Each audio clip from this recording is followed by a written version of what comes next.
મિત્રો, સ્વાગત છે તમારું ભારતીસ કિચન ગુજરાતીમાં।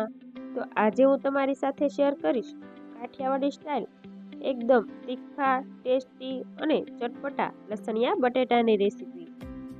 આ લસણિયા બટેટા એટલા ટેસ્ટી બનશે કે તમે એકવાર બનાવશો ને તો વારંવાર બનાવવાનું મન થશે। સાથે આપણે એકદમ ફૂલેલી પૂરી પણ બનાવીશું।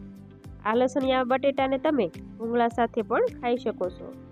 સાથે તમે રોટલી, રોટલા કે ભાખરી સાથે પણ સર્વ કરી શકો છો। તો ચાલો બનાવવાનું શરૂ કરીએ। રેસીપી ગમે તો વિડીયોને લાઈક કરજો અને વધારેમાં વધારે શેર કરજો અને ચેનલ ઉપર નવા હોય તો મારી ચેનલને સબસ્ક્રાઈબ કરજો।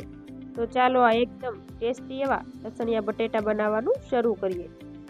તો એના માટે મેં લગભગ 200 ગ્રામ જેટલા આ નાની સાઈઝના બટેટા લઈ લીધા છે। તમે આ નાની સાઈઝના બટેટાની જગ્યાએ મોટા બટેટાનો પણ ઉપયોગ કરી શકો છો।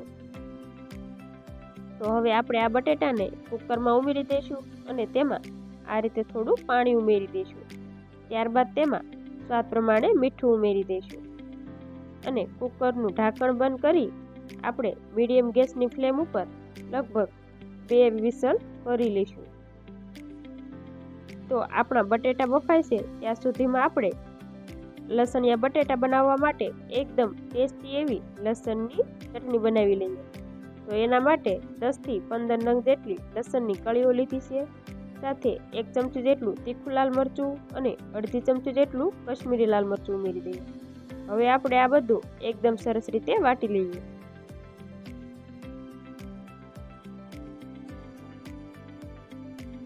તો તમે જોઈ શકો છો મેં આ રીતે લસણવાળી ચટણી બનાવી લીધી છે। તો હવે આપણે તેને એક વાટકીમાં કાઢી લઈએ।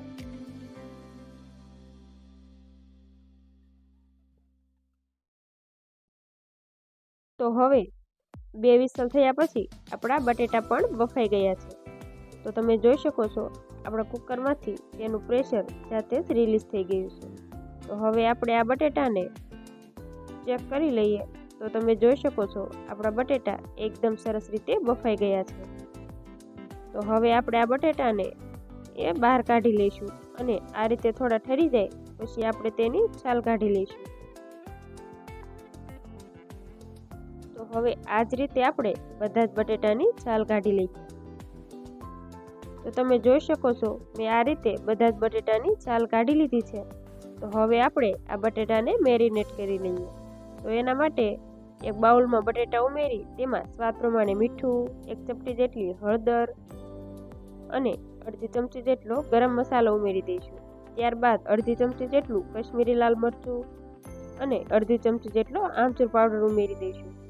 સાથે અડધી ચમચી જેટલો ચાટ મસાલો ઉમેરી દઈશું અને 1 ચમચી જેટલું ધાણા જીરું ઉમેરી દઈશું। ત્યારબાદ તેમાં 2 ચમચી જેટલું તેલ ઉમેરી દઈશું અને આ બધા મસાલાને બટેટા સાથે એકદમ સરસ રીતે મિક્સ કરી લઈએ। તો તમે જોઈ શકો છો આપણા બટેટા મસાલાથી એકદમ સરસ રીતે કોટ થઈ ગયા છે। હવે આ બટેટામાં આપણે કાંટા ચમચીની મદદથી હોલ્સ કરી લઈએ। આ રીતે બટેટામાં હોલ્સ કરવાથી આપણા બટેટા જ્યારે ગ્રેવી સાથે કૂક થશે ને તો આપણી એકદમ ટેસ્ટી ગ્રેવીનો સ્વાદ આપણા બટેટામાં આવી જશે અને બટેટા ખાતી વખતે મોળા નહીં લાગે। તો હવે આપણે બટેટાને ઢાંકીને લગભગ 8 થી 10 મિનિટ સુધી રેસ્ટ આપી દઈએ અને આપણા બટેટા જ્યાં સુધી રેસ્ટ થાય છે ત્યાં સુધી આપણે પૂરીનો લોટ બાંધી લઈએ। તો એના માટે મેં 2 કપ જેટલો રોટલીનો લોટ લઈ લીધો છે। તેમાં સ્વાદ પ્રમાણે મીઠું, અડધી ચમચી જેટલું લાલ મરચું પાવડર, ચપટી જેટલો હળદર અને અડધી ચમચી જેટલું જીરું ઉમેરી દઈએ। ત્યારબાદ તેમાં ઝીણા કાપેલા ધાણા અને 3 ટેબલસ્પૂન જેટલું તેલ ઉમેરી દઈએ। હવે આ બધું આપણે એકદમ સરસ રીતે મિક્સ કરી લઈએ। તો આ બધા જ મસાલા લોટ સાથે એકદમ સરસ રીતે મિક્સ થઈ ગયા છે। તો હવે આપણે તેની અંદર થોડું પાણી ઉમેરતા જઈ મીડિયમ સોફ્ટ એવો લોટ બાંધી લઈશું। તો 2 થી 3 મિનિટમાં જ તમે જોઈ શકો છો આપણો લોટ બંધાઈ ગયો છે। તો હવે આ લોટને ઢાંકીને 8 થી 10 મિનિટ સુધી રેસ્ટ આપી દઈએ। ત્યાં સુધીમાં આપણે લસણિયા બટેટા બનાવી લઈએ। તો એના માટે એક વાટકીમાં લસણવાળી ચટણી ઉમેરી દઈશું। ત્યારબાદ તેમાં અડધી ચમચી જેટલું ધાણા જીરું, સ્વાદ પ્રમાણે મીઠું અને 1 ચપટી જેટલી હળદર ત્યારબાદ અડધી ચમચી જેટલો ગરમ મસાલો અને અડધી ચમચી જેટલો ચાટ મસાલો ઉમેરી દઈશું. ત્યારબાદ તેમાં 4 થી 5 ટેબલસ્પૂન જેટલું પાણી ઉમેરી આપણે મીડિયમ થીક એવી લસણવાળી ચટણીની પેસ્ટ બનાવી લઈશું. તો લગભગ 1 મિનિટ પછી તમે જોઈ શકો છો આપણી લસણવાળી ચટણીની એકદમ મીડિયમ થીક એવી પેસ્ટ બનીને તૈયાર થઈ ગઈ છે. તો હવે આપણે બટેટા વઘારી લઈએ. તો એના માટે એક કડાઈમાં 4 થી 5 ટેબલસ્પૂન જેટલું તેલ ઉમેરી દઈશું. તેલ થોડું ગરમ થઈ જાય ત્યારબાદ આપણે તેમાં અડધી ચમચી જેટલું જીરું ઉમેરી દઈશું. અને જીરું આ રીતે થોડું તતડી જાય ત્યારબાદ તેમાં અડધી ચમચી જેટલી હિંગ ઉમેરી દઈશું.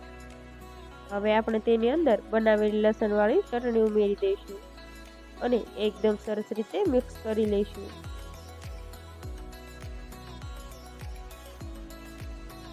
હવે ગેસની એકદમ સ્લો ટુ મીડિયમ ફ્લેમ રાખી લસણવાળી ચટણીને લગભગ 2 થી 3 મિનિટ સુધી કૂક કરી લઈએ. આ રીતે લસણવાળી ચટણીમાં તેલમાં સાતળવાથી આપણા લસણિયા બટેટાનો ટેસ્ટ એકદમ સરસ આવશે. તો લગભગ 2 થી 3 મિનિટ પછી તમે જોઈ શકો છો આપણી લસણવાળી ચટણી એકદમ સરસ રીતે સતળાઈ ગઈ છે અને આ રીતે લસણવાળી ચટણીમાંથી થોડું તેલ પણ અલગ થઈ ગયું છે. તો હવે આપણે તેમાં 2 ચમચી જેટલી ઝીણી કાપેલી ડુંગળી ઉમેરી દઈશું અને એકદમ સરસ રીતે મિક્સ કરી લઈશું. આ રીતે થોડી ડુંગળી ઉમેરવાથી આપણા લસણિયા બટેટાનો ટેસ્ટ એકદમ સરસ આવશે. સાથે આપણી ગ્રેવીની થિકનેસ પણ વધશે. તો હવે આપણે ગેસની ફ્લેમ મીડિયમ ટુ લો રાખી 2 થી 3 મિનિટ સુધી ડુંગળીને કૂક કરી લઈએ. તો 2 થી 3 મિનિટ પછી તમે જોઈ શકો છો આપણી ડુંગળી પણ એકદમ સરસ રીતે સતળાઈ ગઈ છે. તો હવે આપણે તેની અંદર અડધી વાટકી જેટલી ટમેટાની પ્યુરી ઉમેરી દઈશું અને એકદમ સરસ રીતે મિક્સ કરી લઈશું. અને ગેસની મીડિયમ ટુ લો ફ્લેમ રાખી આપણે ટમેટાની પ્યુરીને લગભગ 2 થી 3 મિનિટ સુધી સાતળી લઈશું. તમે આ લસણિયા બટેટા બનાવતી વખતે ટમેટાની પ્યુરીને સ્કીપ પણ કરી શકો છો, પરંતુ આ રીતે થોડી ટમેટાની પ્યુરી ઉમેરવાથી આપણા લસણિયા બટેટાનો ટેસ્ટ એકદમ કાઠિયાવાડી ઢાબા સ્ટાઇલ આવશે. તો લગભગ 2 થી 3 મિનિટમાં જ આપણી ટમેટાની પ્યુરી એકદમ સરસ રીતે કૂક થઈ ગઈ છે અને તેની સાઈડમાંથી આ રીતે તેલ પણ અલગ થઈ ગયું છે. તો હવે આપણે તેની અંદર મસાલાથી કોટ કરેલા બટેટા ઉમેરી દઈશું અને એકદમ સરસ રીતે ગ્રેવી સાથે મિક્સ કરી લઈશું. આ લસણિયા બટેટા બનાવતી વખતે આપણે હંમેશા નાની સાઈઝના બટેટાનો જ ઉપયોગ કરવાનો છે. જો આપણે મોટી સાઈઝના બટેકા લઈશું ને તો તેને બાફતી વખતે ટુકડા કરવા પડશે અને તે ટુકડામાં થોડું પાણી ભરાઈ જશે અને તેનો સ્વાદ થોડો મોળો પડી જશે, જે ખાવામાં બિલકુલ સારો નહીં લાગે.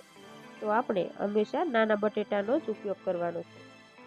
આ રીતે બટેટાને મસાલા સાથે સાતળવાથી આપણે બટેટામાં હોલ્સ કરેલા હોવાથી આપણા બધા જ મસાલાની ફ્લેવર આપણા બટેટામાં આવી જશે અને તેનો સ્વાદ એકદમ સરસ આવશે. તો હવે આપણા બટેટા એકદમ સરસ રીતે મસાલા સાથે સતળાઈ ગયા છે. તો તેની અંદર અડધા ગ્લાસ જેટલું પાણી ઉમેરી દઈશું અને એકદમ સરસ રીતે મિક્સ કરી લઈશું. તમારે જો વધારે ગ્રેવી જોઈતી હોય તો તમે વધારે પાણી પણ ઉમેરી શકો છો.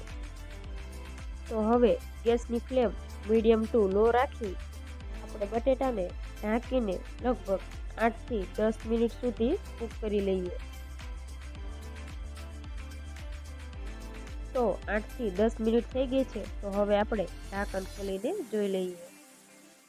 તો તમે જોઈ શકો છો આપણા બટેટા એકદમ સરસ રીતે ગ્રેવી સાથે કૂક થઈ ગયા છે. તો હવે આપણે તેની અંદર અડધી ચમચી જેટલી ખાંડ ઉમેરી દઈશું. આ રીતે શાકમાં થોડી ખાંડ ઉમેરવાથી આપણા શાકના બધા જ ટેસ્ટને તે બેલેન્સ કરી દેશે. સાથે થોડો લીંબુનો રસ ઉમેરી દઈએ.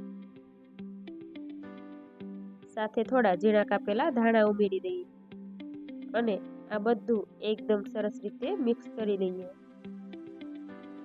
તો તમે જોઈ શકો છો આપણા શાકની ગ્રેવીની થિકનેસ પણ એકદમ પરફેક્ટ થઈ ગઈ છે. તો આ એકદમ ટેસ્ટી લસણિયા બટેટા સાથે ખાઈ શકાય તેવી એકદમ પોચી રૂ જેવી અને ફૂલેલી પૂરી બનાવી લઈએ. તો આપણો લોટ એકદમ સરસ રીતે રેસ્ટ થઈ ગયો છે. તો હવે આપણે તેની ઉપર 1 ચમચી જેટલું તેલ ઉમેરીને લોટ એકદમ સરસ રીતે મસળી લઈએ. તો તમે જોઈ શકો છો મેં લોટ આ રીતે મસળી લીધો છે. તો હવે તેમાંથી આ રીતે થોડો લોટ લઈ આપણે નાના નાના લુવા બનાવી લઈએ.